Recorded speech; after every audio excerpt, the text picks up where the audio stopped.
went and got a hard money loan and bought an entire house because it was too good a deal to pass up. So they are. Which you can understand that. I do. And I think I even had this conversation. This was probably I get it. like that. You know, you guys are getting a screaming deal on this house. However, we're in the middle of this refinance, and obviously we look at debt to income. This is a flip house that you guys are building. You're going to have a payment.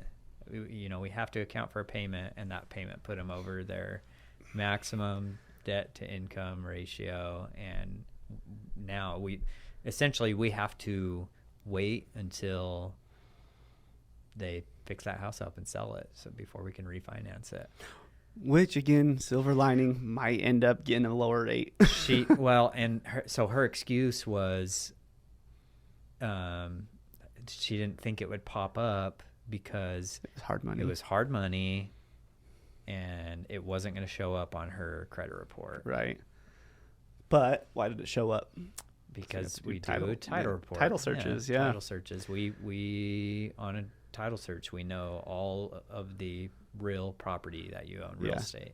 Which is an example of why it's always better to tell your loan originator everything. Yeah. Don't try to hide anything because it's going to get found out.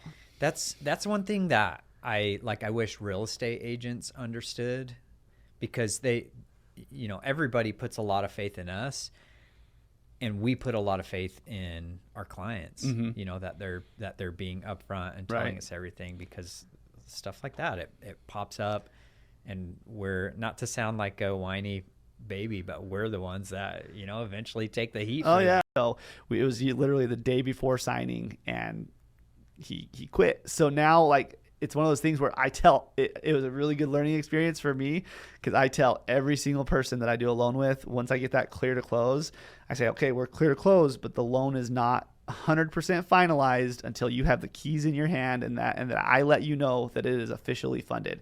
Make sure you don't go get any new debt, make any changes to your employment, anything like that. So I have that conversation with everybody. It sounds silly thinking that you have to tell someone not to go quit their job before actually funding or before actually closing. But a lot of times I think people hear clear to close and they're like, oh, we're done. I don't have to provide any more documentation. But there's still stuff happening on the back end to get that to the finish line.